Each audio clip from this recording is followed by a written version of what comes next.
এশারের নামাজ কয় রাকাত? এশারের নামাজ কয় রাকাত? বলতে পারতেছি না। কত আইডিয়া? ভুলে গেছি। তাই? বাংলাদেশের সুপারস্টার কে? সাকিব আল হাসান। বাংলাদেশের সুপারস্টার সাকিব আল হাসান। হুম। আচ্ছা, ভালো বলছেন। বলিউডের সুপারস্টার কে? শাহরুখ খান। আচ্ছা, হলিউডের সুপারস্টার কে? টম্পস।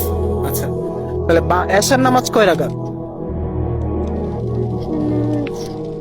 মানে বলিউড হলিউডের খবর রাখেন, এশার নামাজ কয় রাকাত সেটা জানেন না? কোন সূরাতে বিসমিল্লাহ পড়তে হয় না?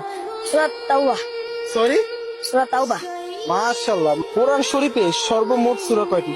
114টি। কোন ফেরেশতা মানুষের জান কবজ করে? হযরত আজরাইল আলাইহিস সালাতু ওয়াস সালাম। সূরা বাকারাতে কতটি আয়াত আছে? 286টি। 286। 86টি। কোরআন শরীফের সবচেয়ে ছোট সূরা কোনটি? সূরা আল কাউসার। হযরত মুহাম্মদ সাল্লাল্লাহু আলাইহি সাল্লাম কিসের উপর ভর করে মেরাজে গিয়েছিলেন? বুরাক নামক একটি প্রাণী